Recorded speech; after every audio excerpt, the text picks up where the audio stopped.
चलिए बच्चों, तो शुरू करते हैं। तो चैप्टर का नाम है प्यारे बच्चों financial statements of a company. ठीक है, इसमें आपको क्या क्या पढ़ाया था? इसमें आपको ये बताया था कि सेक्शन 129 है कंपनीज एक्ट 2013 का, जो ये कहता है कि बैलेंस शीट और पीएनएल किसी भी कंपनी का हमें प्रिस्क्राइब्ड फॉर्मेट में बनाना है, और वो प्रिस्क्राइब्ड फॉर्मेट हमें शेड्यूल 3 में दे रखा है। बाकी फाइनेंशियल स्टेटमेंट्स का मतलब होता है चार बातें: बैलेंस शीट जिसको पोजीशन स्टेटमेंट कहते हैं, पीएनएल जिसको स्टेटमेंट ऑफ पीएनएल या इनकम स्टेटमेंट कहते हैं, और नोट्स टू अकाउंट्स, और साथ साथ कैश फ्लो स्टेटमेंट। ठीक है, तो चार बातों को आपको फाइनेंशियल स्टेटमेंट्स कहते हैं, बताया था। बाकी इसके कुछ नेचर के बारे में आपको लिखवाए थे छोटे छोटे पॉइंट्स, कि इसमें हम रिकॉर्डेड फैक्ट्स को रिकॉर्ड करते हैं बेसिकली, और इसमें अकाउंटिंग प्रिंसिपल्स का यूज़ होता है, इसमें अकाउंटिंग अजम्पशंस का यूज़ होता है जो गोइंग कंसर्न, कंसिस्टेंसी और एक्रूवल होते हैं। इसमें हम अकाउंटिंग स्टैंडर्ड्स को भी फॉलो करते हैं, और बहुत सी जगह पर हम अकाउंटिंग के कुछ एस्टीमेट्स भी बनाते हैं। तो ये इसके कुछ बेसिक पॉइंट्स थे। और इसी तरह एक और बेसिक पॉइंट आपको बताया था कि एनुअल रिपोर्ट किसे कहते हैं। तो एनुअल रिपोर्ट के कंटेंट्स में आपको बताया था कि इसमें बोर्ड ऑफ डायरेक्टर की रिपोर्ट या ऑडिटर की रिपोर्ट, ऑडिटर मतलब सीए साहब होते हैं जो शेयर होल्डर को अपनी रिपोर्ट भेजते हैं। बाकी फाइनेंशियल स्टेटमेंट्स तो होते ही हैं, और इसके अलावा भी कुछ और नोट्स होते हैं जिसमें कंपनी की पॉलिसी या एक्सप्लेनेटरी नोट्स वगैरह सब दे रखे होते हैं। ठीक है, तो खैर आपके बोर्ड के एग्ज़ाम के नज़रिए से ये चैप्टर 4 नंबर की वेटेज रखता है, जिसमें आपको प्रिस्क्राइब्ड फॉर्मेट पता होना चाहिए। तो पहले हम प्रिस्क्राइब्ड फॉर्मेट देख लेते हैं एक बार बैलेंस शीट का। ठीक है जी, जो आपको पढ़ाया था। तो बैलेंस शीट का प्रिस्क्राइब्ड फॉर्मेट जो था वो पार्ट 1 ऑफ शेड्यूल 3 के मुताबिक था ऑफ कंपनीज एक्ट। ठीक है जी। बाकी इसमें आपको ये ध्यान रखना है कि इसमें हम 2 साल के फिगर्स को शो करते हैं, पहले करंट ईयर के फिगर फिर प्रीवियस ईयर के फिगर, ताकि कंपेरेबिलिटी बनी रहे। बाकी जो अंदर की बात है उस पर फोकस करते हैं जो आपको याद रखनी है। इसमें 2 मेन हेड्स होते हैं जिनको येलो कलर कर रखा है। पहला मेन हेड है इक्विटी एंड लायबिलिटीज़, और दूसरा मेन हेड है एसेट्स। अब इक्विटी एंड लायबिलिटीज़ की पहले बात करते हैं। Equity and liabilities main head में 4 मेन हेड्स होते हैं जिनको ब्लू कलर कर रखा है। ठीक है, पहला मेन हेड होता है शेयर होल्डर फंड, दूसरा मेन हेड होता है share application money pending allotment, तीसरे और चौथे को आप एक साथ भी लर्न कर सकते हो। तीसरा मेन हेड है नॉन करंट लायबिलिटी, और चौथा मेन हेड है करंट लायबिलिटी। फिर इन मेन हेड्स के अंदर हरे रंग से ABC जो मार्क हो रखे हैं उन्हें कहते हैं सब हेड्स। ठीक है जी। तो शेयर होल्डर फंड के अंदर शेयर कैपिटल आता है, 1 बाय 1 बताता रहता हूँ कुछ कुछ के बारे में। तो शेयर कैपिटल का मतलब है इक्विटी शेयर कैपिटल और प्रेफरेंस शेयर कैपिटल दोनों। दूसरा सब हेड है reserve and surplus. Reserve and surplus में हर तरह का रिजर्व आ जाता है, हर तरह का मतलब प्रॉफिट आ जाता है जो भी होगा। तीसरा होता है money received against share warrants. Money received against share warrants का मतलब था कि ये भी शेयर कैपिटल की तरह ही होता है, और इसमें कंपनी अभी सिर्फ एक वारंट इशू करती है। वारंट मतलब होता है जिसमें नाम नहीं लिखा होता किसी का, तो ये भी शेयर कैपिटल की तरह ही होती है वैसे तो। बाकी सेकंड मेन हेड है share application money pending allotment. उसका मतलब होता है कि आपने जैसे शेयर्स वाला चैप्टर पढ़ा होगा, तो कई बार कंपनी एप्लीकेशन का पैसा ले लेती है लेकिन अभी अलॉट नहीं करती शेयर। अलॉट 1 या 2 महीने बाद होते हैं, तो उस पैसे को कहते हैं share application money pending allotment. बाकी नॉन करंट लायबिलिटी होती हैं 1 साल से ज़्यादा वाली, और करंट लायबिलिटी मोटा मोटा होती हैं 1 साल से कम वाली। अच्छा, अब नॉन करंट लायबिलिटीज़ के अंदर पहला सब हेड है लॉन्ग टर्म बोरिंग। इसमें एग्जाम्पल है डिवेंचर्स, यानी कि ऐसी बोरिंग जो आप 1 साल से ज़्यादा के लिए करते हो। दूसरा है डेफर्ड टैक्स लायबिलिटी। ये आपके लिए अब सिलेबस में मतलब कोई रेलिवेंट नहीं है, तो इसको आप छोड़ भी सकते हो डेफर्ड टैक्स लायबिलिटी को। तीसरे हैं अदर लॉन्ग टर्म लायबिलिटीज़, मतलब कुछ और लंबी अवधि की लायबिलिटियाँ, जिसका एग्जाम्पल था प्रीमियम ऑन रिडम्पशन मेन। और इसके अलावा long term provision. Long term provision मतलब कोई आप लंबे समय के प्रोविजंस बनाते हो, जैसे प्रोविज़न फॉर ग्रेचुइटी एट्सेट्रा। फिर करंट लायबिलिटी के अंदर होते हैं शॉर्ट टर्म बोरोइंग, जैसे कोई छोटी अवधि का आपने लोन ले रखा है, जैसे बैंक ओवरड्राफ्ट। ट्रेड पेबल्स, जिसका मतलब है सन्ड्री क्रेडिटर और बिल्स पेबल, ये याद रखना है। अदर करंट लायबिलिटीज़, जिसमें और कोई भी करंट लायबिलिटी आ सकती है, जैसे आउटस्टैंडिंग एक्सपेंस या income received in advance etcetera. और आखिरी होता है शॉर्ट टर्म प्रोविज़न, जिसमें प्रोविज़न फॉर टैक्स मेनली आ जाता है। तो ये तो हो गई जी लाइबिलिटियाँ। फिर एसेट्स की अगर बात करें तो एसेट्स के अंदर सिर्फ दो ही मेन हेड है। कौन कौन से? नॉन करंट एसेट और current asset. Non current assets वो होते हैं जिनका ऑब्जेक्टिव आपका बेचने का नहीं होता और आप उसको 1 साल से ज़्यादा के लिए अपने पास रखते हो। करंट एसेट्स वो होते हैं जो 1 साल के अंदर कैश में कन्वर्ट हो जाते हैं। अब जो हरे रंग से सब हेड्स हैं वो देख लो एक बार। नॉन करंट एसेट्स में सब हेड होता है पहला पीपीई एंड इंटेंजिबल एसेट। ये अकेला ऐसा सब हेड है जिसके अपने सब हेड्स भी हैं, ठीक है। तो ये याद रखना है, पीपीई एंड इंटेंजिबल एसेट के अंदर 4 सब हेड्स आते हैं। पहला तो होता है पीपीई, उसका मतलब है टेंजिबल एसेट। दूसरा है इंटेंजिबल एसेट, जिसका मतलब है गुडविल, पेटेंट या सॉफ्टवेयर, ऐसे वाले। तीसरा है capital work in progress. Capital work in progress का मतलब है कि कोई बिल्डिंग अभी बन रही है मान लो, लेकिन पूरी कंप्लीट नहीं हुई। और चौथा है इंटेंजिबल एसेट अंडर डेवलपमेंट। इसका मतलब है कि कोई फॉर्मूला आप बना रहे हो अभी, लेकिन अभी पूरा नहीं बना है, तो वो हो गया इंटेंजिबल एसेट अंडर डेवलपमेंट। बाकी नॉन करंट इन्वेस्टमेंट मतलब 1 साल से ज़्यादा के लिए आप इन्वेस्ट करते हो। डेफर टैक्स एसेट आप छोड़ भी सकते हो। Long term loans and advance, इसका मतलब होता है अगर आप कोई एडवांस देते हो, किसी को लोन देते हो या सिक्योरिटी डिपॉजिट देते हो, तो वो long term loan and advance में आ जाता है। बाकी इसके अलावा अदर नॉन करंट एसेट्स भी होते हैं जिसमें आमतौर पे कुछ फिक्टिशियस एसेट आ सकते हैं। फिर करंट एसेट्स में वो याद रखने हैं कौन कौन से होते हैं। पहले होते हैं करंट इन्वेस्टमेंट्स, मतलब छोटी अवधि के लिए आप कोई इन्वेस्ट करते हो अमाउंट 1 साल से कम के लिए, जैसे मार्केटेबल सिक्योरिटीज़ एट्सेट्रा। इसके बाद इन्वेंट्रीज़ 6 प्रकार की होती हैं, जो आपको अभी थोड़ी देर में दिखाऊंगा क्या है।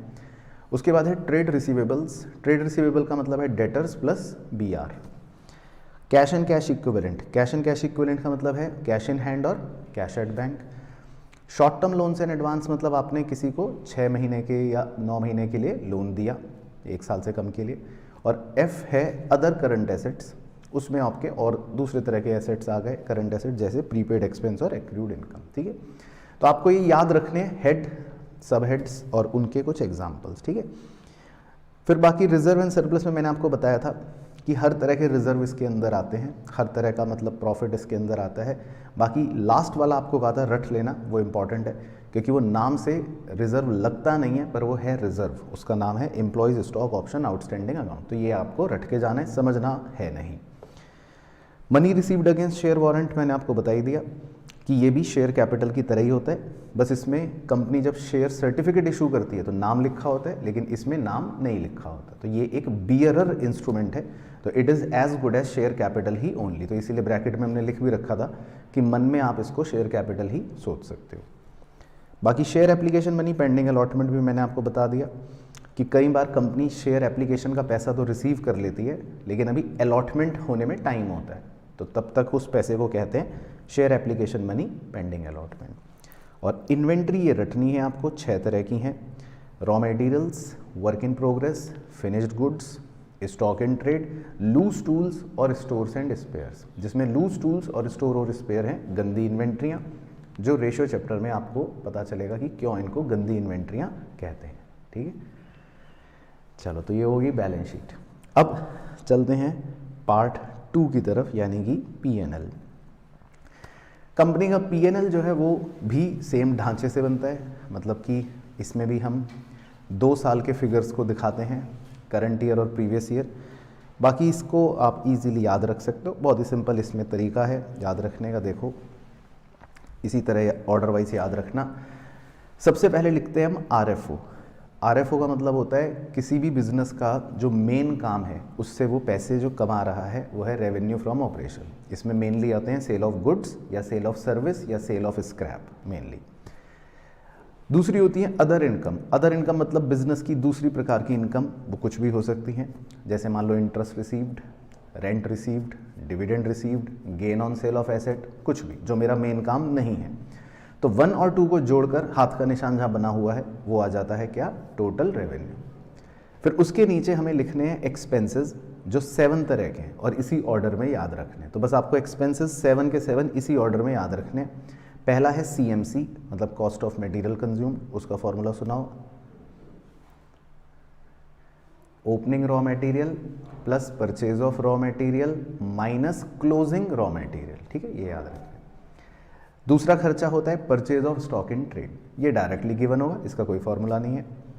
तीसरा खर्चा होता है चेंज इन इन्वेंट्रीज, उसमें 3 इन्वेंट्रियाँ होती हैं, finished goods, work in progress और स्टॉक इन ट्रेड, लेकिन तीनों ही इन्वेंट्रियों के चेंज को निकालने का फॉर्मूला सेम है। बताओ क्या? Opening minus closing. ठीक, इसमें ध्यान रखना है ओपनिंग माइनस क्लोजिंग है, क्योंकि हम यहाँ खर्चा निकाल रहे हैं। ठीक है। चौथा खर्चा होता है एम्प्लॉयज़ बेनिफिट एक्सपेंस, ये सारे वो एक्सपेंस होते हैं जो आप अपने एम्प्लॉय के लिए करते हो।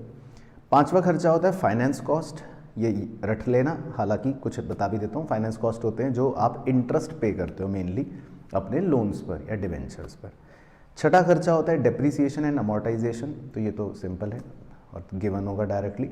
और जो 1 से 6 तक की गिनती में ना आ पाए बचे हुए सारे खर्चे, उन्हें कहाँ डाल देंगे हम? अदर एक्सपेंस में। तो ये हमारे 7 तरह के टोटल खर्चे आ जाते हैं। फिर टोटल रेवेन्यू में से टोटल एक्सपेंस माइनस कर देते हो तो क्या आ जाएगा? Profit before tax. और उसमें से फिर टैक्स भी माइनस कर दोगे तो क्या आ जाएगा? Profit after tax. बस, तो यही बातें आपको लिखवाई थी। तो आरएफओ में आपको यही बताया था कि आरएफओ का मतलब है जो हमारा मेन काम है, sale of goods, sale of service या सेल ऑफ स्क्रैप भी आरएफओ है, ये याद रखना है। दूसरी बात इंपॉर्टेंट कि अगर कोई फाइनेंस कंपनी है जैसे मुथूट फाइनेंस, उनके लिए डिविडेंड रिसीव्ड या इंटरेस्ट रिसीव्ड या gain on sale of investment, उनके लिए ये भी रोज़मर्रा का काम है, तो उनके लिए ये भी आरएफओ माना जाएगा। बाकी अदर इनकम है, जो मान लो कोई कंपनी पंखा बना रही है, उनके लिए अदर इनकम है interest received, dividend received, rent received, gain on sale of investment, income tax refund etcetera etcetera. लेकिन हाँ, कमीशन रिसीव्ड को ध्यान रखना है, अदर इनकम नहीं कहते। कमीशन रिसीव्ड हमेशा एक मेन काम होता है। बाकी सीएमसी का फॉर्मूला दोबारा सुना दो, opening raw material plus purchase of raw material minus closing raw material. और चेंज इन इन्वेंट्री को निकालने का formula opening inventory minus closing inventory, वो सब दे रखा होगा तो वो आप निकाल लोगे। चलो बस, तो यही बातें इसमें हमने लिखी थी। बाकी एम्प्लॉयज़ बेनिफिट एक्सपेंस याद रखने के लिए रख सकते हो, वैसे तो जितने भी एक्सपेंस वहाँ लिस्ट में लिखे हुए हैं वो सब एम्प्लॉई के बेनिफिट के लिए हैं, वेजेस, सैलरी, कैंटीन के खर्चे, मेडिकल के खर्चे, स्टाफ वेलफेयर एटसेट्रा एटसेट्रा। और फाइनेंस कॉस्ट थोड़ा सा रख लेना, ये इंपॉर्टेंट है। फाइनेंस कॉस्ट में हो गए कि आपने लोन पर इंटरेस्ट दिया, डिवेंचर पर इंटरेस्ट दिया, या कोई शेयर इशू एक्सपेंस हो गया, या अंडर राइटिंग कमीशन हो गया, या loss on issue of debentures जो आपने पढ़ा था डिवेंचर चैप्टर में, वो भी जो हम राइट ऑफ करते हैं वो हो गया। तो ये सब हो गए फाइनेंस कॉस्ट। और बाकी जो दूसरे खर्चे बच गए वो हो गए अदर कॉस्ट, मतलब अदर एक्सपेंस, जिसमें कोई भी खर्चा आ सकता है, जैसे bank charges, carriage inward, carriage outward, selling administration expense और एटसेट्रा। ठीक है, तो कहानी क्लियर हो गई। बाकी इसमें क्वेश्चन फिक्स है कि कैसा आएगा, या तो आपको आइटम्स देगा और कहेगा बताओ इसके हेड बताओ, है ना, या फिर हेड दे देगा और कहेगा इसके कुछ एग्जाम्पल बताओ। तो आपको मतलब दोनों तरह से आना चाहिए। तो ये हो गया जी आपका फाइनेंशियल स्टेटमेंट, बैलेंस शीट और पीएनएल। अब फाइनेंशियल स्टेटमेंट्स को एनालाइज करने के टूल्स की बात कर लेते हैं। तो फाइनेंशियल स्टेटमेंट को एनालाइज करने के 2 टूल्स होते हैं, ठीक है जी। एक होते हैं कंपैरेटिव और एक होते हैं कॉमन साइज। कंपैरेटिव पहले देख लेते हैं, वो इम्पॉर्टेंट है। बाकी हम कंपैरेटिव स्टेटमेंट से बैलेंस शीट को भी और पीएनएल को भी मतलब बना सकते हैं, और कॉमन साइज में भी हम बैलेंस शीट को भी और पीएनएल को बना सकते हैं। अब कंपैरेटिव स्टेटमेंट्स जो होते हैं उनका मेन मुद्दा ये होता है कि भाई आपके 2 साल के फिगर्स का कंपैरिजन यहाँ पर किया जाता है, ये मुद्दा है। तो इसका फॉर्मेट ऐसे रटवाया था। अगर पहले कंपैरेटिव बैलेंस शीट की बात करें, पहला कॉलम आपको बनाना है प्रीवियस ईयर का, जिसको नाम देते हैं ए। दूसरा कॉलम आपको बनाना है करंट ईयर का, जिसको नाम देते हैं बी। फिर आपको निकालना है थर्ड कॉलम में एब्सोल्यूट चेंज, जिसको बोलते हैं सी, और उसका फॉर्मूला क्या होता है बी माइनस ए। और लास्ट कॉलम में हम निकालते हैं परसेंटेज चेंज, जिसका फॉर्मूला होता है, मतलब जिसको बोलते हैं डी, फॉर्मूला होता है सी अपॉन ए इंटू 100। तो हमने यहाँ पे एक डेमो आपकी आंखों के सामने कर रखा है। मान लेते हैं प्रीवियस ईयर की फिगर है 100, करंट ईयर की फिगर है 120।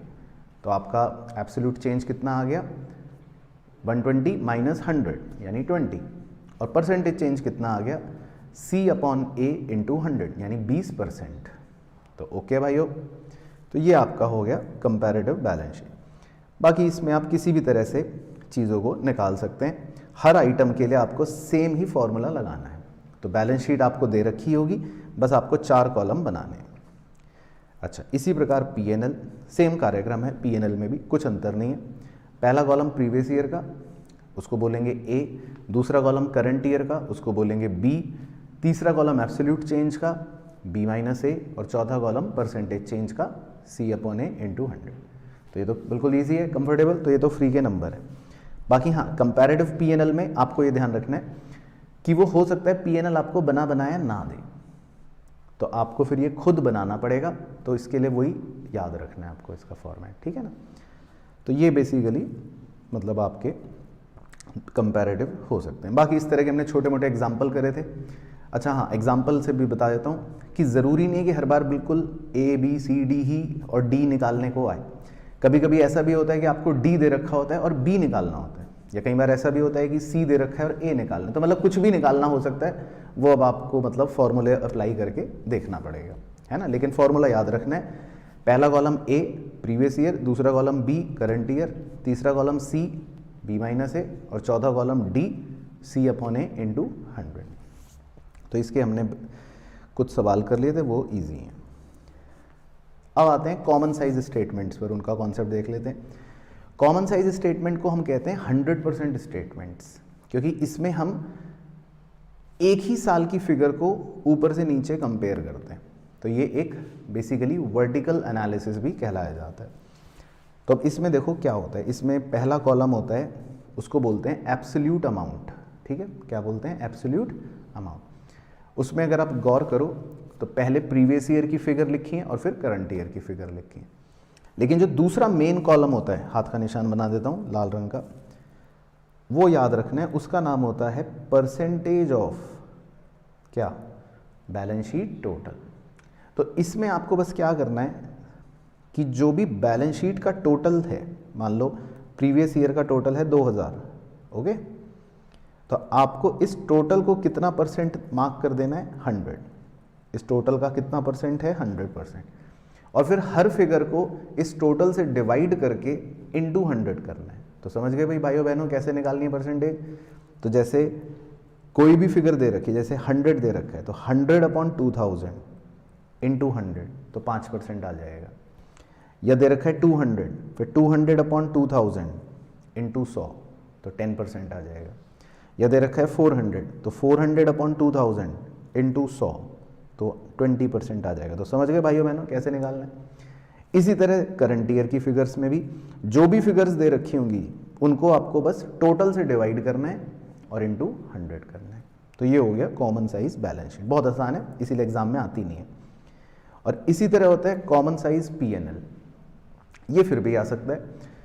इसमें जो पहला कॉलम है वो तो वही है, पहला कॉलम है एब्सोल्यूट अमाउंट्स। एब्सोल्यूट अमाउंट में प्रीवियस ईयर और करंट ईयर, दो चीज़ें हो गई। अब दूसरा कॉलम जो है वो याद रखना है बिल्कुल अच्छे से, बताओ वो क्या है? Percentage of RFO। आपके दूसरे कॉलम का नाम है परसेंटेज ऑफ RFO। तो इस बार जो RFO की फिगर होती है, जैसे मान लो यहाँ पर RFO की फिगर है लेट से 200 रुपये, तो RFO की फिगर को हम 100% अलॉट कर देंगे और हर फिगर को किससे डिवाइड करेंगे फिर आप? RFO से। तो हर अमाउंट को RFO से डिवाइड करेंगे इंटू 100। तो जैसे मान लो आपको दे रखी है वैल्यू 20, तो 20 अपॉन 200 इंटू 100, तो कितना आ जाएगा? 10%। या आपको मान लो वैल्यू दे रखी है 40, तो आप करेंगे 40 अपॉन 200 इंटू 100, तो आ जाएगा 20%। तो आपको हर अमाउंट को किससे डिवाइड करना है? RFO से और इंटू 100। तो क्लियर हो गया, कहानी समझ आ गई? तो इसमें कोई भी दिक्कत तो नहीं है किसी भी बच्चे को? तो ये आपका कॉन्सेप्ट हो गया कॉमन साइज P&L का। तो कॉमन साइज जब भी आएगा तो याद रखना है परसेंटेज ऑफ RFO या percentage of balance sheet total, ये लिखना है। और कंपैरेटिव अगर कभी भी आएगा तो कंपैरेटिव में दोनों में सेम ही फॉर्मूला है, A column previous year, B column current year, C column absolute change B minus A, और D column percentage change C upon A into 100। तो ओके हो गई कहानी? चलो जी, अब एक आखिरी इंपॉर्टेंट चर्चा वो और कर लेता हूँ ताकि पूरा फाइनेंशियल स्टेटमेंट खत्म हो जाए। वो है एक छोटा सा कॉन्सेप्ट होता है ऑपरेटिंग साइकिल का। सर ये किस चिड़िया का नाम है? तो ऑपरेटिंग साइकिल पहले तो समझ लो क्या होती है। देखो, ऑपरेटिंग साइकिल का मतलब है कि मान लो हमारे ऑफिस में कैश रखा हुआ है। अब वो कैश आप खरीदते हो उससे रॉ मटेरियल, ठीक है। फिर रॉ मटेरियल खरीद के वर्क इन प्रोग्रेस होता है, वर्क इन प्रोग्रेस के बाद फिनिश्ड गुड्स बनते हैं, फिनिश्ड गुड्स को फिर आप डेटर को बेचते हो और फिर डेटर आपको पैसे देता है। तो कैश जो है वो आपके ऑफिस से बाहर जाता है और वापस घूम कर जब वापस आ जाता है तो इस पूरे साइकिल में जितना समय लगता है उसको ऑपरेटिंग साइकिल कहते हैं। तो जो हमने इस एग्जांपल में आपको समय समझाया था, तो पूरी कैश की चक्की जो घूमी और पूरा कैश घूमकर जब वापस ऑफिस आया तो सारे आपने टाइम पीरियड जोड़ लिए तो कितने महीने हो गए? 16 महीने। तो इसको बोलते हैं ऑपरेटिंग साइकिल। अब ऑपरेटिंग साइकिल का क्या यूज़ होता है जी, बताइए? करंट और नॉन करंट की पहचान किसी भी कंपनी की ऑपरेटिंग साइकिल के महीने से की जाती है। अब मान लेते हैं, एक उदाहरण ले लेते हैं। मान लेते हैं अगर आपको किसी लायबिलिटी को पे करना है 15 महीने बाद, तो उस लायबिलिटी को आप करंट कहोगे या नॉन करंट कहोगे? बताओ। इस एग्जाम्पल में करंट लायबिलिटी कहेंगे क्योंकि हम उसको payment with in operating cycle कर रहे हैं। तो समझ आ गया?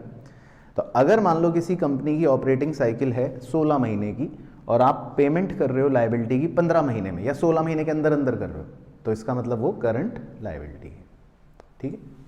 अच्छा, दूसरा एग्जांपल ले लेते हैं। मान लेते हैं ऑपरेटिंग साइकिल है 8 महीने की और आप उस लायबिलिटी को पे कर रहे हो लेट से 10 महीने बाद, तो फिर उस लायबिलिटी को क्या कहेंगे? Non current. तो बच्चे को लगता है कि उसको नॉन करंट कहेंगे क्योंकि ये तो ऑपरेटिंग साइकिल से ज़्यादा हो गया, लेकिन इसको भी करंट ही कहेंगे क्योंकि दूसरी कंडीशन जो होती है करंट लायबिलिटी की वो होती है 12 महीने से कम। तो उस एग्जाम्पल में भी लायबिलिटी जो है वो करंट लायबिलिटी है क्योंकि आपको पेमेंट 10 महीने में अगर करनी है तो दैट मीन्स 12 महीने से कम में करनी है। तो अगर 12 महीने से कम में भी करनी हो तब भी वो करंट लायबिलिटी ही होती है, ठीक है ना। तो मतलब आपको थोड़ा सतर्क रहना पड़ेगा ऑपरेटिंग साइकिल के मामले में कि भाई, तो मतलब अगर निष्कर्ष निकाला जाए तो आप मेरी बातों को, बड़े शब्दों को ध्यान से सुनना कि अगर आप ऑपरेटिंग साइकिल के अंदर अंदर पे कर रहे हो तब भी वो करंट लायबिलिटी है और अगर आप 12 महीने के भी अंदर अंदर पे कर रहे हो तो भी वो करंट लायबिलिटी। तो दोनों में से कुछ भी होगा तो करंट लायबिलिटी है, तो ये याद रखना है। हाँ, मान लो इस एग्जाम्पल में हमें पे करना होता लेट से 17 महीने बाद, तो फिर इस लायबिलिटी को हम क्या कहते हैं? नॉन करंट लायबिलिटी, क्योंकि वो ऑपरेटिंग साइकिल से एक्सीड कर गई। तो मतलब ये आपको थोड़ा सा पता होना चाहिए।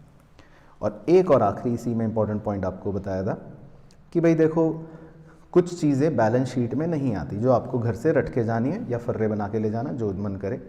इन्हें बोलते हैं contingent liabilities and capital commitments. तो ये दो बातें ऐसी हैं जो बैलेंस शीट में नहीं आती, जो कहाँ आती हैं? Notes to accounts. तो ये आपको रटनी ही पड़ेंगी। अब समझने का ना तो समय है ना आप समझ सकते हो, बस रट लो कैसे भी करके, लेकिन हाँ पता होनी चाहिए। तो जैसे कॉन्टिजेंट लायबिलिटीज़ हैं कि आपकी कंपनी के अगेंस्ट किसी ने कोई केस कर दिया, मतलब डिस्प्यूटेड लायबिलिटी, या आपने बैंक से कोई बिल ऑफ एक्सचेंज डिस्काउंट करवा लिया, या सबसे इजी है प्रपोज डिविडेंड करंट ईयर का, ये आप क्योंकि कैश फ्लो स्टेटमेंट में भी देखते हो। तो ये सब कॉन्टिजेंट लायबिलिटी हैं, ये नोट्स में लिखे जाते हैं। इसी तरह कैपिटल कमिटमेंट्स होते हैं uncalled liability on shares partly paid, और दूसरा होता है arrear of cumulative preference dividend. तो ये दो एग्जांपल्स भी नोट्स टू अकाउंट्स में लिखे जाते हैं, कैपिटल कमिटमेंट्स होते हैं, ठीक है। तो मतलब कोशिश करना इनको आप लर्न कर लेना, तो ये भी कई बार पूछ लेते हैं। तो ये बेसिकली पूरा फाइनेंशियल स्टेटमेंट्स है। तो क्लियर होगी कहानी? चलो, तो आपके चैप्टर का नाम था अकाउंटिंग रेशियोज, ठीक है जी। और ये चैप्टर बहुत ही ज़्यादा आसान चैप्टर है, बहुत ही इजी चैप्टर है ना दीपक बाबू। तो इस चैप्टर के अंदर बेसिकली क्या है कि आपको रेशियो निकालना होता है। अब रेशियो का मतलब है एक न्यूमरेटर होगा और एक डिनोमिनेटर होगा, ठीक है। तो न्यूमरेटर और डिनोमिनेटर को बस आपको पुट करना है और रेशियो आ जाएगा। बाकी रेशियोज़ को अकाउंटिंग रेशियोज़ इसलिए कहते हैं क्योंकि इसमें अकाउंटिंग टर्म्स होंगी जो न्यूमरेटर और डिनोमिनेटर में होंगी। बाकी इसको 4 तरह से एक्सप्रेस करते हैं, ये आपको पता होना चाहिए। प्योर रेशियो मतलब 1:1 की फॉर्म में, परसेंटेज मतलब इंटू 100 कर दिया, टाइम्स का मतलब है 5 गुना, 2 गुना, 3 गुना टाइम्स की फॉर्म में, और या फिर फ्रैक्शन मतलब एब्सोल्यूट आंसर जो भी आ रहा है 1.5 या जो भी आ रहा है, ठीक है जी।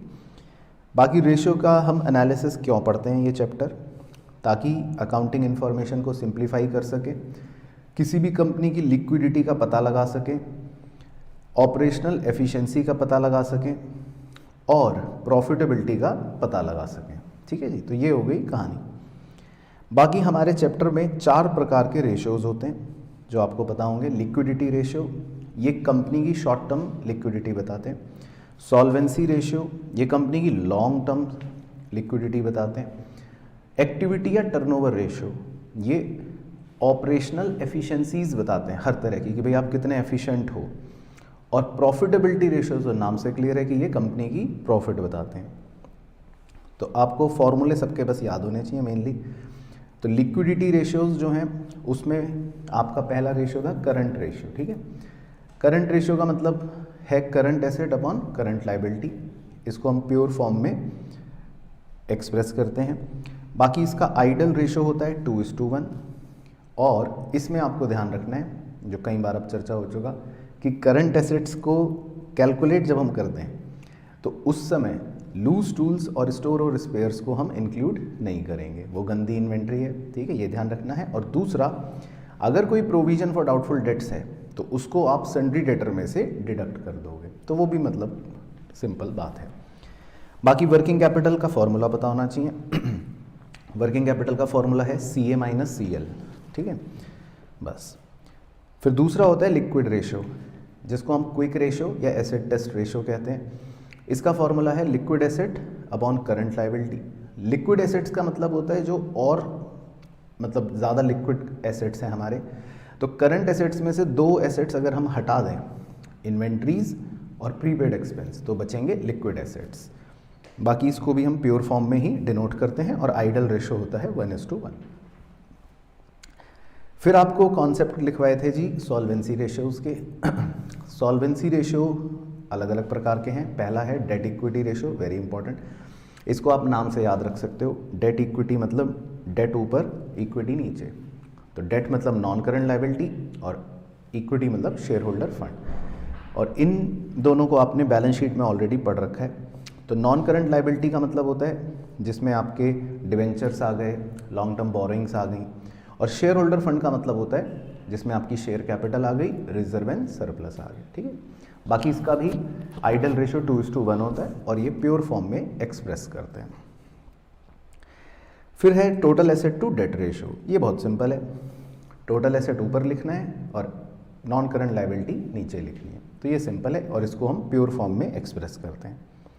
प्रोप्राइटरी रेशियो का मतलब है कि टोटल एसेट्स के अंदर मालिक का पैसा कितना, यानी कि share holder fund divided by total assets, तो ये भी हम प्योर या परसेंटेज फॉर्म में एक्सप्रेस करते हैं। चौथा बड़ा इंपॉर्टेंट है जो बच्चों को परेशान करता है, ये याद रखना है आपको, इसका नाम है इंटरेस्ट कवरेज रेशियो, ठीक है। तो इसका पूरा लेखा जोखा आपको अच्छे से पता होना चाहिए। इसमें न्यूमरेटर होता है net profit before interest and tax. इसका मतलब है आपको इसमें वो वाला नेट प्रॉफिट लेना है जो इंटरेस्ट और टैक्स की पेमेंट करने से पहले होता है। तो जैसे आप राइट वाले उस कॉलम में, छोटे से कॉलम में देखोगे ध्यान से, तो उसमें जो नेट प्रॉफिट की हम बात कर रहे हैं, जो बिफोर इंटरेस्ट और बिफोर टैक्स है, वो है 800 रुपी। तो न्यूमरेटर के अंदर हमारा 800 रुपये आएगा, और डिनोमिनेटर में होता है interest on long term debts. Interest on long term debt का मतलब होता है कि जैसे आपकी कोई लॉन्ग टर्म बोरोइंग है, डिवेंचर्स है, तो उस पर आप जो इंटरेस्ट देते हो। अच्छा जी, इसको हम टाइम्स में डिनोट करते हैं, और इसमें एक ब्लॉक बनाकर जो फॉर्मूला लिखवा रखा है, ये बहुत एसेंशियल है कि आपको कभी कभी प्रॉफिट बिफोर टैक्स निकालना पड़ेगा, जिसका फॉर्मूला आपको लिखवाया था profit after tax divided by 100% minus tax %। तो ये ध्यान रखना है। अच्छा जी, पांचवा होता है debt to capital employed ratio. ये भी एक अच्छा रेशियो है, debt to capital employed ratio. इसको भी आप फॉर्मूले को नाम से याद रख सकते हो। डेट मतलब नॉन करंट लायबिलिटी और कैपिटल एम्प्लॉयड कैपिटल एम्प्लॉयड। तो non current liability upon capital employed, इसको भी हम प्योर फॉर्म में एक्सप्रेस करते हैं। बाकी कैपिटल एम्प्लॉयड का फॉर्मूला बिल्कुल आपको कंठस्थ होना चाहिए। इसके दो मेन फॉर्मूले हैं, एक है share holder fund plus non current liability और दूसरा है total assets minus current liability. लेकिन दोनों ही फॉर्मूले को लगाते समय तीन बातों का विशेष ध्यान रखना है कि अगर कोई कूड़े वाले एसेट है, मतलब फिक्टिशियस एसेट, तो उन्हें माइनस करोगे, अगर कोई नॉन ट्रेड इन्वेस्टमेंट्स हैं उन्हें माइनस करोगे, और अगर कोई एग्जिस्टिंग गुडविल है उसे भी माइनस करोगे। तो ये ध्यान रखना। बाकी टोटल डेट क्या है वो फॉर्मूला पता होना चाहिए, non current liability plus current liability. Total assets क्या है उसके दो फॉर्मूले पता होने चाहिए, non current asset plus current asset, और दूसरा share holder fund plus total date, और तीसरा उसी को घुमाकर capital employed plus current liability. तो ये सब बातें या तो आप फर्रे बना के ले जाना या फिर याद होने चाहिए। बस उसके बाद तो खैर ये सब क्वेश्चंस कर रखे थे जो आपको मतलब सब आते हैं। बाकी इसमें कुछ इम्पॉर्टेंट क्वेश्चन बता देता हूँ आपके एग्ज़ाम के नज़रिए से, वो आप मार्क कर सकते हो। हालांकि ये सब बेसिक हैं और इम्पॉर्टेंट क्वेश्चंस आप कर भी सकते हो, इन सब में कुछ भी नहीं है। चलो तो पहले कॉन्सेप्ट इसका और रिवाइज करवा देता हूँ। जो तीसरे तरह के रेशियोज थे, ये सब क्वेश्चंस आपने जो क्लास में करे थे तो वो एक बार आप देख सकते हो, फॉर्मूला बेस्ड क्वेश्चंस हैं। अच्छा, फिर एक छोटी सी बात जो आपको याद रखनी थी इसमें, वो ये लिखवाई थी इम्पॉर्टेंट नोट के तौर पे कि किसी भी रेशियो की वैल्यू इंक्रीज क्यों होगी अगर न्यूमरेटर इंक्रीज होगा या डिनोमिनेटर डिक्रीज होगा, और इसी तरह किसी भी रेशियो की वैल्यू डिक्रीज कब होगी जब न्यूमरेटर डिक्रीज होगा या डिनोमिनेटर इंक्रीज होगा। तो ये भी बात ध्यान रखेंगे, ठीक है जी। बाकी इसके भी हमने फिर कुछ क्वेश्चंस इस तरह के कर लिए थे जो थे। अच्छा जी, फिर उसके बाद तीसरे तरह के जो रेशियोज होते हैं उनका नाम होता है एक्टिविटी रेशियोज। एक्टिविटी रेशियोज को हम टर्नओवर रेशियो बोलते हैं, ये बहुत इंपॉर्टेंट है। इसमें पहला रेशियो जो है वो अपने आप में बहुत इंपॉर्टेंट है, इन्वेंट्री टर्नओवर रेशियो। अच्छा, इन्वेंट्री टर्नओवर रेशियो का फॉर्मूला याद रखना है। इसका फॉर्मूला होता है COGS, मतलब कॉस्ट ऑफ गुड सोल्ड, या जिसको कॉस्ट ऑफ RFO भी कह सकते हैं। ये तो है numerator, divided by average inventory. अब एवरेज इन्वेंट्री तो चलो आसान है निकालना, वो तो बच्चा बच्चा गली मोहल्ले में जानता है। एवरेज इन्वेंट्री का फॉर्मूला है opening inventory plus closing inventory upon 2। लेकिन जिस फॉर्मूले में सबके गले की सांसें सूखती हैं वो है COGS का फॉर्मूला, क्योंकि उसमें मतलब अलग अलग प्रकार के फॉर्मूले हैं, चारों अच्छे से याद होने चाहिए। पहला है net sales minus gross profit, चलो ये तो सिंपल है। दूसरा उसी को घुमा दिया, net sales plus gross loss अगर होगा तो। तीसरा ये भी याद होना चाहिए, opening inventory plus net purchase plus direct expense minus closing inventory. और चौथा जो है वो तो नए वाले P&L से डिराइव हो रहा है, जो आप कंपनी का P&L बनाते हो। तो कंपनी के P&L में आपको याद है एक्सपेंसेस थे 6 तरह के, तो उसमें जो शुरू के 3 एक्सपेंस होते हैं कौन कौन से, देखो CMC, purchase of stock in trade और चेंज इन इन्वेंट्री। तो इन तीनों को तो ऐड करना ही करना है, और प्लस डायरेक्ट एक्सपेंस। तो ये फॉर्मूला बहुत खास है COGS का कि CMC plus stock purchase of stock in trade plus change in inventory plus direct expense. तो मतलब कोई भी फॉर्मूला COGS का लगाना पड़ सकता है। बाकी इसको हम टाइम्स में डिनोट करते हैं, ये तो खैर पता ही है आपको। अच्छा, दूसरा इसमें होता है trade receivable turnover ratio. Trade receivable turnover ratio का मतलब है, ट्रेड रिसीवेबल मतलब हमारे डेटर, और डेटर कब होते हैं जब आप क्रेडिट सेल करते हो, ऐसे याद रखना। तो न्यूमरेटर में आ गया क्रेडिट सेल, और डिवाइड करना है एवरेज ट्रेड रिसीवेबल से। एवरेज ट्रेड रिसीवेबल का फॉर्मूला है opening trade receivable plus closing trade receivable divided by 2, और ट्रेड रिसीवेबल किसे कहते हैं, डेटर प्लस BR। बाकी इसमें एक छोटा मिसलिनियस फॉर्मूला है नीले रंग में, वो भी याद रखना है। डेट कलेक्शन पीरियड, यानी कि आपके डेटर आपको कितनी जल्दी पैसा दे रहे हैं, तो इसका फार्मूला है 12 महीने या 365 दिन divided by trade receivable turnover ratio. अब 12 महीने कब लोगे और 365 दिन कब लोगे, बताइए। नहीं मंथ्स में थोड़ी ना होगा वो तो। मान लो ट्रेड रिसीवेबल टर्नओवर रेशो है 4, तो फिर आप 12 मंथ्स ले लो, क्योंकि फिर 12 मंथ्स अपॉन 4 करना आसान हो जाएगा। मान लो ट्रेड रिसीवेबल टर्नओवर रेशो है 5, तो फिर आप 365 डेज अपॉन 5 ले लो, तो वो सॉल्व करना आसान हो जाएगा। तो आपको मतलब अपने हिसाब से बुद्धिमत्ता का प्रदर्शन करना पड़ेगा। अच्छा, तीसरा होता है ट्रेड पेबल टर्नओवर रेशो। ये बिल्कुल ऊपर वाले का उल्टा। इसमें फॉर्मूला होता है net credit purchase divided by average trade payable, और एवरेज ट्रेड पेबल मतलब opening trade payable plus closing trade payable divide by 2, और ट्रेड पेबल का मतलब क्रेडिटर प्लस बीपी। तो ये तो सबको सिंपल। बाकी क्रेडिट परचेज आपको पता ही है क्या होती है, वो तो खैर कोई बताने वाली बात नहीं है, और इसको भी हम टाइम्स में डिनोट करते हैं। बाकी इसमें भी वही सेम फॉर्मूला नीले रंग का। एवरेज पेमेंट पीरियड, तो एवरेज पेमेंट पीरियड में वही 12 मंथ्स या 365 days upon trade payable turnover ratio. चौथा है वर्किंग कैपिटल टर्नओवर रेशो। इसको भी ध्यान से ऑब्जर्व करना।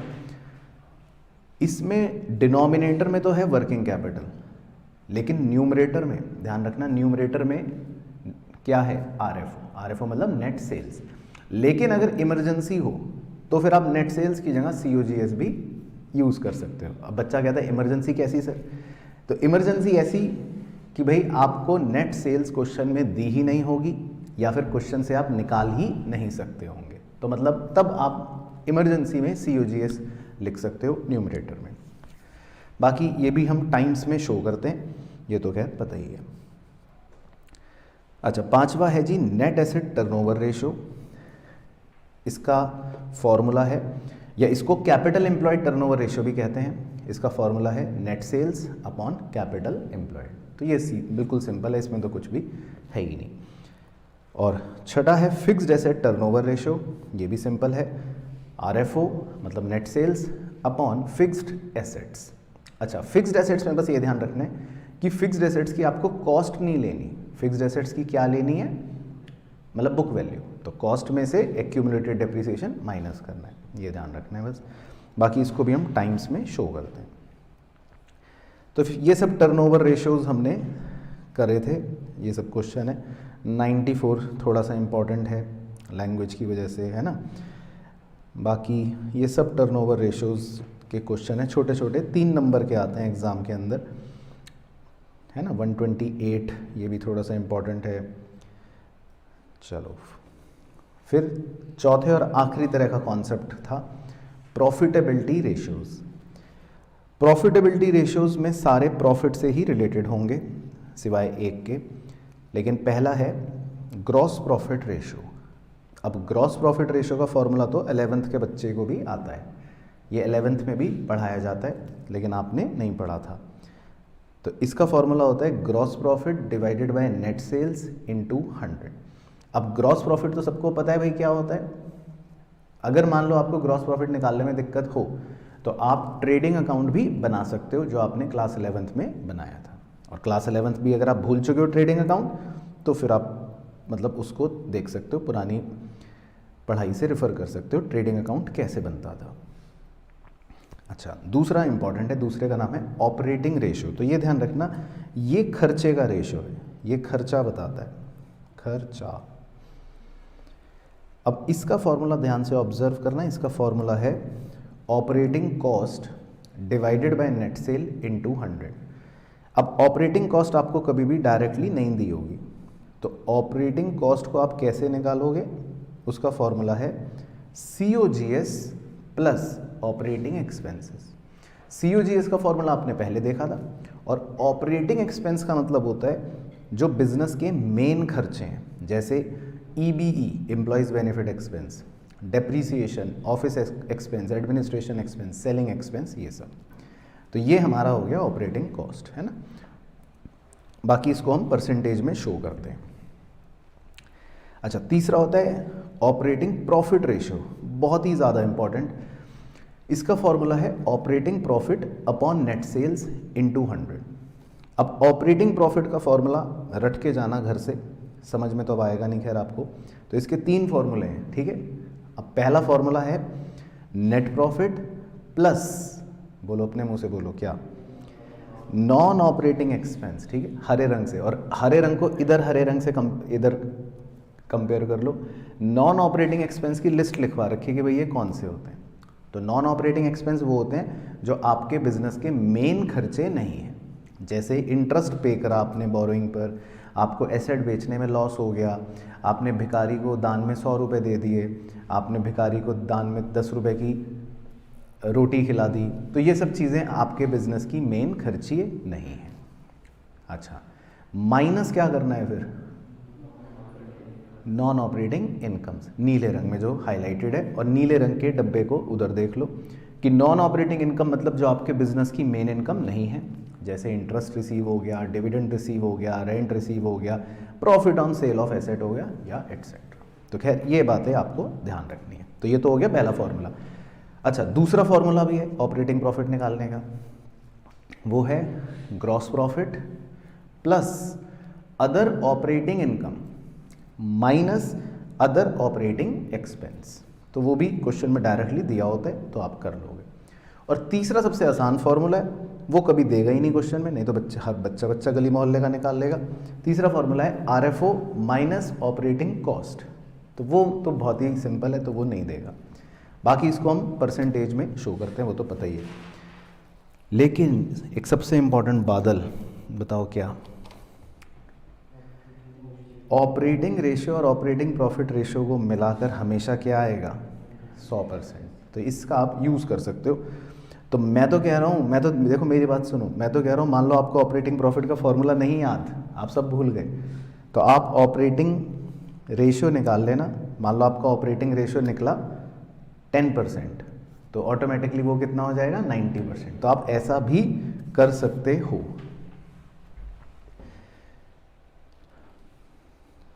अच्छा जी, अच्छा जी, तो ये हो गई इन दोनों की कहानी। अब चौथा जो है वो भी अच्छा रेशियो है, हालांकि वो इजी है। चौथे का नाम है नेट प्रॉफिट रेशियो। तो net profit ratio, net profit का मतलब तो आपको पता ही है। नेट प्रॉफिट बचपन में निकालते थे आप, P&L अकाउंट बनाते थे, तो इसका फॉर्मूला भी वही है, net profit after tax, after tax मतलब टैक्स भी पे करने के बाद, divided by net sales into 100। तो नेट प्रॉफिट है, उसका कोई फॉर्मूला नहीं है, वो तो निकल जाता है। पांचवा, ये भी बहुत इंपॉर्टेंट है प्रॉफिटेबिलिटी रेशियो में, रिटर्न ऑन इन्वेस्टमेंट, या इसको बोलते हैं return on capital employed, ROI। ठीक है, तो ये जो है इसका फॉर्मूला देखो क्या है। इसका न्यूमरेटर जो होता है वो है profit before interest, tax and dividend, यानी कि आपका जो प्रॉफिट है इंटरेस्ट को पे करने से पहले, टैक्स को पे करने से पहले और डिविडेंड को पे करने से पहले कितना है, वो न्यूमरेटर में लिखना है, और डिवाइड करना है कैपिटल एम्प्लॉयड से। तो कैपिटल एम्प्लॉयड तो आपको पता ही है, लेकिन इसमें जो सबसे स्टार वाली बात है, जो बच्चा गली मोहल्ले में भूल जाता है, वो क्या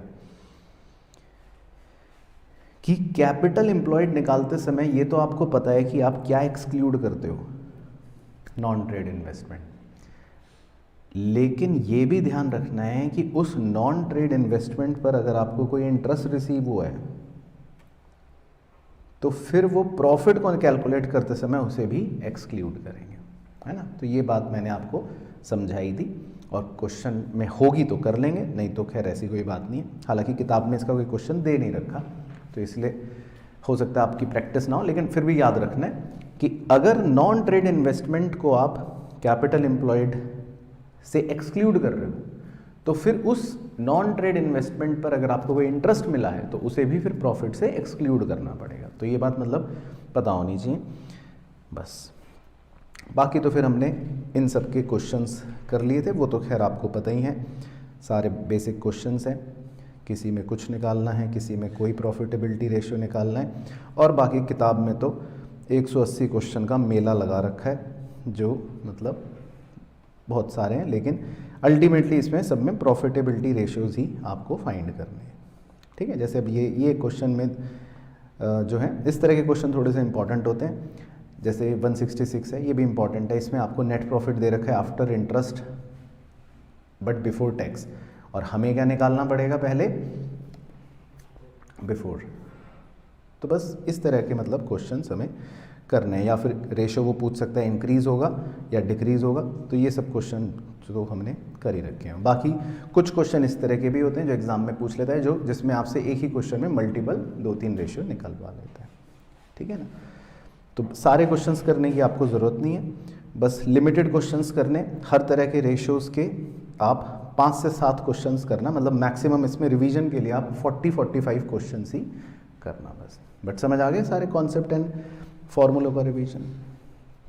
चलो, तो चैप्टर का नाम था बच्चों कैश फ्लो स्टेटमेंट, ठीक है।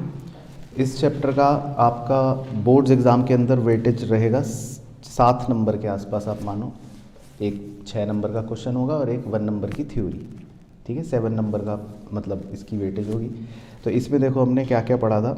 इसमें आपको सबसे पहले ये बताया था कि अकाउंटिंग स्टैंडर्ड 3 जो है वो कैश फ्लो स्टेटमेंट को गवर्न करता है, जिसके अंदर आप कैश का इनफ्लो मतलब जो भी पैसा आ रहा है और कैश का आउटफ्लो वो रिकॉर्ड करते हो और उसको 3 एक्टिविटीज़ में डिवाइड कर लेते हो। ये इसका बेसिक कॉन्सेप्ट था, ठीक है जी।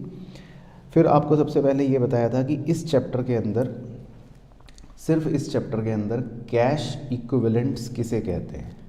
तो कैश इन हैंड हो गया, कैश एट बैंक हो गया। कैश एट बैंक में ये ध्यान रखना है कि बैंक में कौन से अकाउंट वाला पैसा, करंट अकाउंट वाला।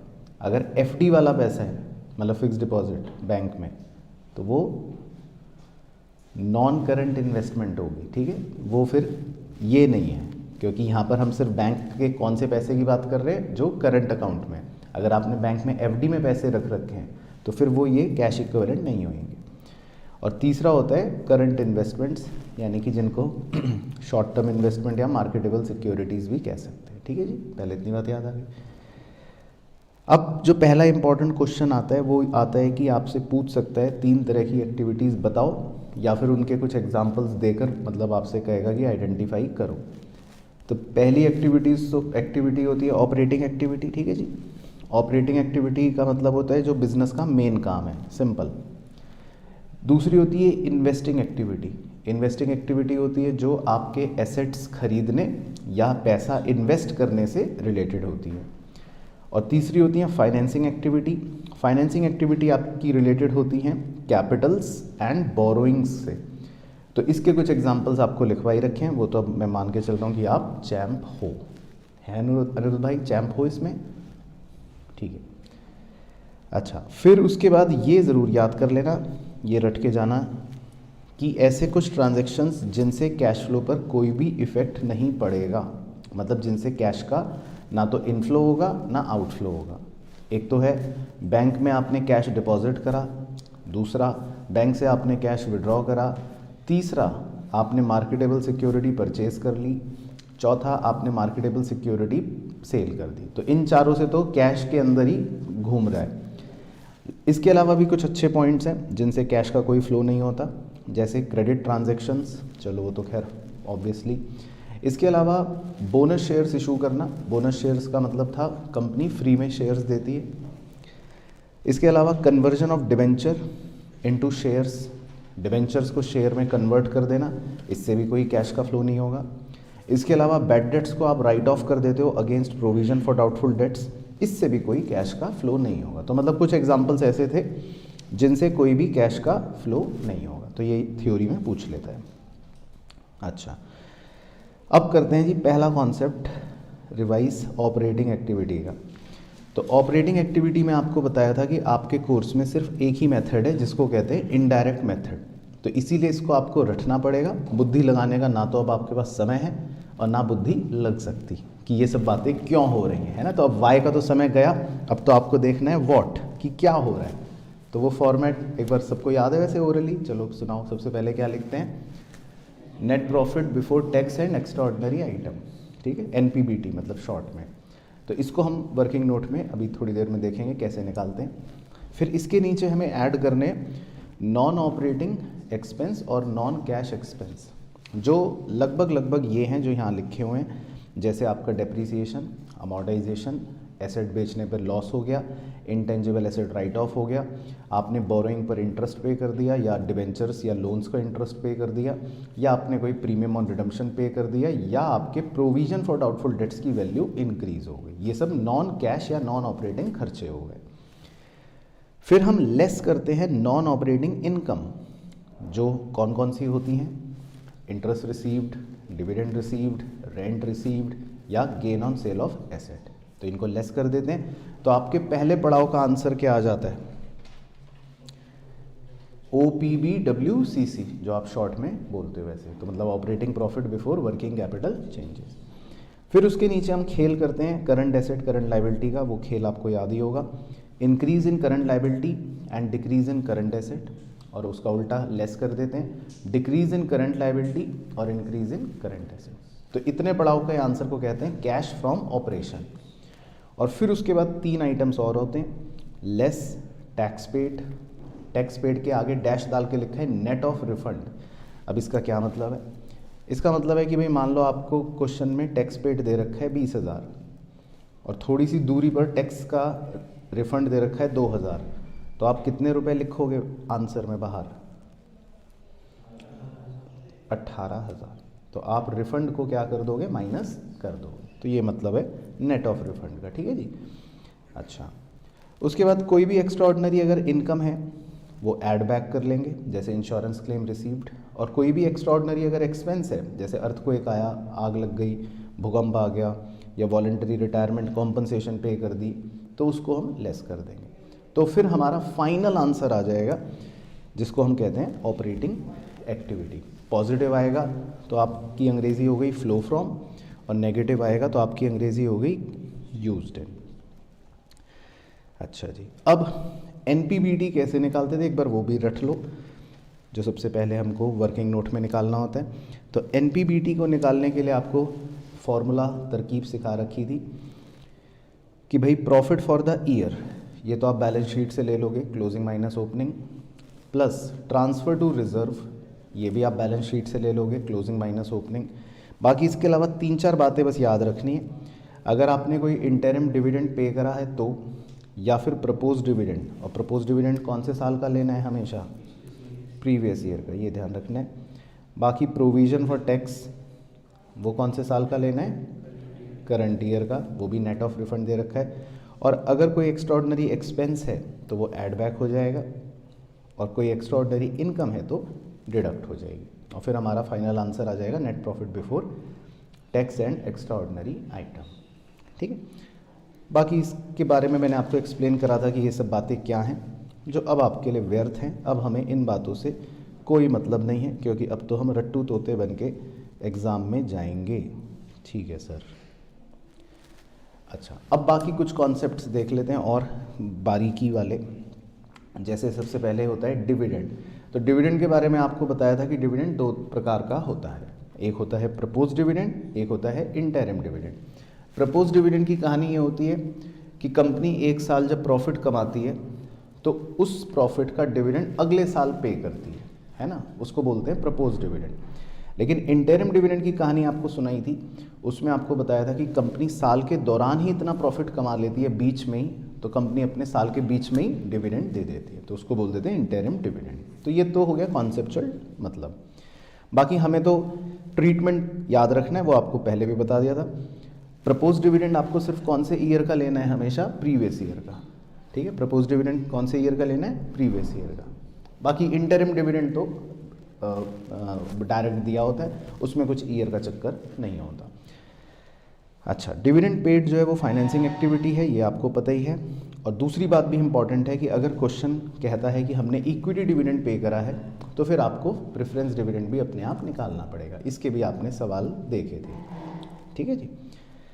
अच्छा, फिर थोड़ा सा खेल था डेट को लेकर कि भाई इशू या रिडम्पशन की डेट, इसके मैंने आपको कुछ एग्जांपल्स करवाए थे। तो इसमें भी आप रट सकते हो फॉर्मूला, मतलब लॉजिक, कि जैसे अगर कभी भी हम इशू करते हैं साल के पहले दिन, लेट से बिगिनिंग में इशू करते हैं, तो आप हमेशा इंटरेस्ट या डिविडेंड किस पर कैलकुलेट करोगे? क्लोजिंग वैल्यू पर, ठीक है। किस पर कैलकुलेट करोगे? क्लोजिंग वैल्यू पर। और अगर हम इशू करते हैं साल के एंड में, जैसे केस 2 में हमने साल के एंड में इशू करा, तो फिर आप इंटरेस्ट या डिविडेंड किस पर कैलकुलेट करोगे? ओपनिंग वैल्यू पर। तो ये मतलब बात याद रखनी है।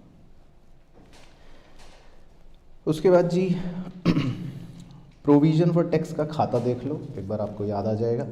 ये भी एक कॉन्सेप्ट लिखवाया था। प्रोविजन फॉर टैक्स का अकाउंट जो है वो इस तरह से बनता है। क्रेडिट साइड में आप बैलेंस BD लिखते हो, डेबिट साइड में बैलेंस CD लिखते हो, और जो टैक्स पे करते हैं उसको डेबिट साइड में लिखते हैं टू बैंक, और जो प्रोविजन हम बनाते हैं उसको क्रेडिट साइड में लिखते हैं by P&L। Provision working note में प्लस हो रहा है और टैक्स पेड ऑपरेटिंग एक्टिविटी में माइनस हो रहा है। ठीक है जी। बाकी टैक्स पेड अगर गिवन ना हो तो फिर हम प्रीवियस ईयर वाले प्रोविजन फॉर टैक्स को ही क्या मान लेते हैं? Tax paid. तो ये भी अजम्पशन आपको बताई थी और ये भी हमने क्वेश्चन के अंदर कर रखा था। अच्छा, बाकी OPBWCC तो चलो पता ही है, ऑपरेटिंग एक्टिविटी भी हमने कॉन्सेप्ट देख ही लिया था। तो ये सब कुछ छोटे मोटे एग्जाम्पल्स थे जो मतलब अब आपको ज़्यादा ज़रूरत नहीं है। अच्छा, फिर दूसरा कॉन्सेप्ट था होता है इसके अंदर इन्वेस्टिंग एक्टिविटीज़ का। ठीक है, इन्वेस्टिंग एक्टिविटीज़ में तो आप बस ये चाहे तो याद कर लेना या इसको अपना अच्छे से देख लो या इसका फर्रा बना के ले जाना। इसमें गिनती के 6 इनफ्लो होते हैं और 3 आउटफ्लो होते हैं, बाकी इसके अलावा कुछ नहीं होगा। अब इनफ्लो क्या क्या होंगे देखो, वेरी सिंपल। आपने कोई टेंजिबल या इंटेंजिबल एसेट बेच दिया, या आपने कोई नॉन करंट इन्वेस्टमेंट बेच दी, या आपने कोई लोन एंड एडवांस को का रीपेमेंट रिसीव कर लिया। तो ये 3 इनफ्लो हो गए जिससे आपको पैसा मिलता है। इसके अलावा भी 3 इनफ्लोज और हैं जो आपकी नॉन ऑपरेटिंग इनकम्स हैं, जैसे आपको रेंट रिसीव हो गया, या आपको इंटरेस्ट रिसीव हो गया, या आपको डिविडेंड रिसीव हो गया। तो कुल मिलाकर 6 इनफ्लो इसमें होंगे, 6। बाकी आउटफ्लो की बात करें तो 3 ही आउटफ्लो होते हैं मेनली। आपने टेंजिबल या इंटेंजिबल एसेट परचेज कर लिया, या आपने नॉन करंट इन्वेस्टमेंट परचेज कर ली, या आपने लोन किसी को दे दिया, बस। बाकी पॉजिटिव आएगा तो फ्लो फ्रॉम, नेगेटिव आएगा तो यूज्ड इन। हाँ, अब इसमें एक एडजस्टमेंट कंफर्म्ड है जो आती है, वो बताओ कौन सी? मतलब एसेट अकाउंट की, है ना। एसेट की कोई, एसेट से रिलेटेड कोई ना कोई एडजस्टमेंट होगी अवश्य। तो अब इसमें 2 केस होते हैं। पहला केस होता है जो कंपनी PFD का भी अकाउंट बनाती है। PFD मतलब प्रोविजन फॉर डेब्ट। तो उसका कॉन्सेप्ट देख लो कि कैसे बनता है। तो देख लो, एसेट अकाउंट में डेबिट साइड में लिखते हैं to balance BD, credit side में लिखते हैं by balance CD, closing balance. बाकी इसके अलावा एसेट परचेज करोगे तो डेबिट में, एसेट सेल करोगे तो क्रेडिट में। सेल करने में जो भी लॉस हुआ तो क्रेडिट में, और गेन हुआ तो डेबिट में। यहाँ तक तो हो गई सिंपल बातें। लेकिन आप एसेट अकाउंट में जो एसेट बेचते हो उस एसेट का जो भी एक्यूमुलेटेड डेप्रिसिएशन होता है वो वहाँ पर क्रेडिट हो जाता है बाय PFD के नाम से, जो क्रॉस पोस्ट होता है PFD अकाउंट में नीचे डेबिट साइड पे। तो ये सबको याद आ गया मेन चीज़, तो ये याद रखनी है बस। बाकी PFD अकाउंट में क्लोजिंग बैलेंस आएगा डेबिट में, ओपनिंग बैलेंस आएगा क्रेडिट में, और जो डेप्रिसिएशन का एक्सपेंस होता है आपका फॉर द ईयर वो आ जाएगा क्रेडिट में। तो PFD अकाउंट आपका बस ये हो गया। अच्छा, अगर मान लो कंपनी PFD मेंटेन नहीं करती तो फिर आपको खाली एसेट अकाउंट ही बनाना पड़ेगा। तो फिर आपको PFD अकाउंट नहीं बनाना।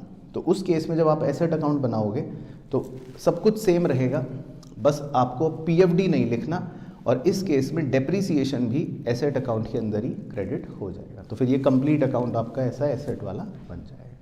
ठीक है, तो इसका कॉन्सेप्ट याद रखना है। ठीक है, एसेट से रिलेटेड एक एडजस्टमेंट आ जाती है। बाकी एक सितारा है, ये भी पढ़ लो ताकि क्लैरिटी रहे। सितारे में ये लिखवाया था कि भाई देखो, अगर मान लो किसी एसेट की वैल्यू में गिरावट हो रही है, ठीक है, तो आप उस गिरावट को क्या कंसिडर करोगे? डेप्रीसिएशन। लेकिन अगर लैंड की वैल्यू में गिरावट हो रही है या नॉन करंट इन्वेस्टमेंट की वैल्यू में गिरावट हो रही है, इन दोनों के लिए CBSE ने कहा है कि इनकी वैल्यू की गिरावट को क्या मानोगे जी? बेच दिया। हाँ, तो CBSE कह रहा है, ये मैं नहीं कह रहा, तो इसलिए कोई लड़ाई झगड़ा नहीं। तो अगर मशीन की वैल्यू में गिरावट हुई तो आप क्या मानोगे? डेप्रीसिएशन।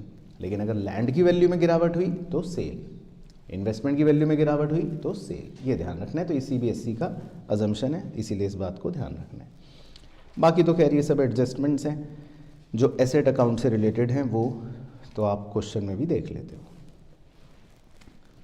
अच्छा जी, फिर है तीसरा और आखिरी पड़ाव जो होता है फाइनेंसिंग एक्टिविटी का। फाइनेंसिंग एक्टिविटी आपकी कैपिटल और बोरोइंग से रिलेटेड होती है। तो ये भी देखो बहुत सिंपल है, इसमें गिनती के 3 या 4 इनफ्लो हैं और 6 या 7 आउटफ्लो। अब देखो इनफ्लो क्या क्या होंगे, very simple. Issue of share, आपने शेयर इशू करा, लेकिन उसके अंदर अगर प्रीमियम पर इशू करा तो प्रीमियम भी जोड़ लो। इसी तरह इशू ऑफ डिबेंचर्स, तो अगर आपने डिबेंचर्स इशू करे तो वो भी आ जाएंगे। प्रीमियम पर इशू करे तो प्रीमियम भी जोड़ लोगे, लेकिन अगर डिस्काउंट पर इशू करे तो डिस्काउंट माइनस कर दो। बाकी लोन रेज्ड, लोन रेज्ड का मतलब हो गया कि जो भी आपने लोन मतलब रेज करे, तो अगर आपकी कोई भी बोरिंग बढ़ गई तो वो भी इनफ्लो हो जाएगा। चाहे लॉन्ग टर्म हो चाहे शॉर्ट टर्म हो, ये भी ध्यान रखना। हो सकता है आपको short term borrowing current liability में दिखे, लेकिन ये ध्यान रखना शॉर्ट टर्म बोरिंग भी फाइनेंसिंग एक्टिविटी में ही आएगा, चाहे करंट लाइबिलिटी में क्यों ना दिखे। बाकी आउटफ्लो कब कब होगा, अगर मान लो इक्विटी शेयर कम हो गए तो आप क्या कहोगे, बाय बैक ऑफ शेयर। आपके प्रेफरेंस शेयर कम हो गए तो आप क्या कहोगे, रिडम्पशन ऑफ प्रेफरेंस शेयर। आपके डिबेंचर्स कम हो गए तो आप क्या कहोगे, रिडम्पशन ऑफ डिबेंचर। आपके लोन्स कम हो गए तो आप क्या कहोगे, रीपेमेंट ऑफ लोन। तो ये सब हो गए आउटफ्लो। बाकी इसके अलावा कुछ आउटफ्लो और हैं, जैसे आपने डिविडेंड पे करा, या प्रपोज डिविडेंड प्रीवियस ईयर का, या जो आपने डिबेंचर्स या बोरोइंग्स पर इंटरेस्ट पे करा, या आपने कोई शेयर इशू खर्चे पे कर दिए, या अगर कोई प्रीमियम ऑन रिडम्पशन होगा तो वो भी वैसे हमने अलग से एडजस्टमेंट में डील कर रखा है, उसको भी फिर हम माइनस कर देंगे, वो भी एक आउटफ्लो हो जाएगा। ये रहा देखो यहीं आ गया प्रीमियम ऑन रिडम्पशन। तो कभी कभी हमारे डिबेंचर्स को या प्रेफरेंस शेयर्स को हम प्रीमियम पर रिडीम करते हैं, है ना। जैसे इस छोटे से एग्जांपल में आपको सिखाया था, तो हमने यहाँ पर 2500 रुपये का प्रीमियम पे करा रिडम्पशन पर। तो ये देखो आपको इसका ट्रीटमेंट लिखवा रखा है कि ये ऑपरेटिंग एक्टिविटी में ऐड बैक हो रहा है नॉन ऑपरेटिंग एक्सपेंस की तरह, और फाइनेंसिंग एक्टिविटी में माइनस हो रहा है आउटफ्लो की तरह। तो ये भी मतलब एक एडजस्टमेंट पूछ सकता है। बाकी तो खैर एक ये भी पॉइंट था कि भाई अगर मान लो आपको ये दे रखा है बैलेंस शीट में, तो फिर ये खाली एक ही जगह जाएगा, सिर्फ फाइनेंसिंग एक्टिविटी में माइनस होगा। तो अगर प्रीमियम ऑन रिडम्पशन आपको बैलेंस शीट में दे रखा होगा तो फिर हम सिर्फ इसको फाइनेंसिंग एक्टिविटी में ही माइनस करेंगे, तो वो भी मतलब हो सकती है बात। बाकी ओ माई गॉड इसलिए लिखा है कि आपको ये याद रखना है कि डिवेंचर्स पर अगर इंटरेस्ट रेट दे रखा है तो आपको इंटरेस्ट अपने आप निकालना पड़ेगा, तो ये बात भी ध्यान रखना है। अच्छा, फिर एक एडजस्टमेंट आपको करवाई थी बोनस शेयर की। तो बोनस शेयर की एडजस्टमेंट क्या थी जी,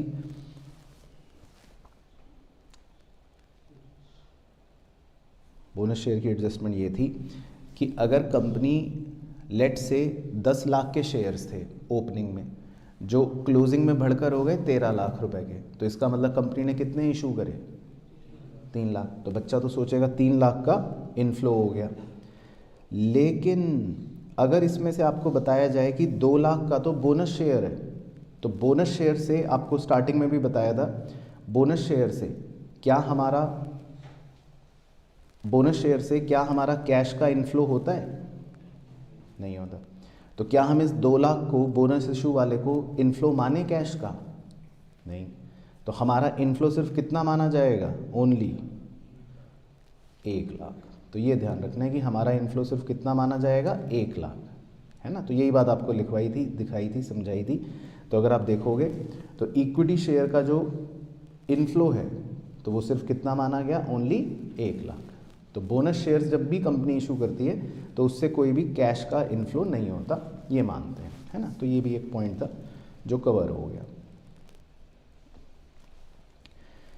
अच्छा, बाकी CFS का फॉर्मेट घर से रट के जाना है, तो वो तो मैं मान के चल रहा हूँ कि सभी बच्चों ने रट रखा होगा, है ना। तो उसमें तो कोई दिक्कत परेशानी नहीं है फॉर्मेट में, वो तो सबको याद ही है ना। फिर भी देखो ढांचा इस तरह से बनाना है एग्ज़ाम में, पहले ऑपरेटिंग एक्टिविटी, फिर इन्वेस्टिंग एक्टिविटी, फिर फाइनेंसिंग एक्टिविटी, फिर आपको लिखना है नेट इंक्रीज या डिक्रीज इन कैश या कैश इक्विवेलेंट्स, फिर ऐड करना है opening cash and cash equivalent, तो आंसर आ जाएगा closing cash and cash equivalent. फिर वर्किंग नोट आएंगे, वर्किंग नोट में अगर कोई ढांचे ढूंचे बनाने तो वो सब आप बना लोगे। अच्छा, तो सर हम कौन से क्वेश्चंस करें इसके रिवीजन में, इम्पोर्टेंट बता दो ना आप। ठीक है, तो 6 क्वेश्चंस दे रहा हूँ, बस ये 6 क्वेश्चन करना आप। ये सारे हमने क्लास में भी करें, तो ये आपकी किताब के हैं, तो बस आप ये 6 क्वेश्चंस मार्क कर लो या लिख लो नंबर। ये सब हमने क्लास वर्क में कर रखे हैं, रजिस्टर में आपके सॉल्व्ड हैं, लेकिन इनको आप एक बार बिना देखे अपने आप कर लेना, तो इससे आपको सारी बातें अच्छे से क्लियर हो जाएंगी, मतलब इसमें आपको सारी वैरायटी मिल जाएगी। तो ये कंप्लीट क्वेश्चंस हो जाएंगे आपके कैश फ्लो के, तो ये आप लिख लो बस।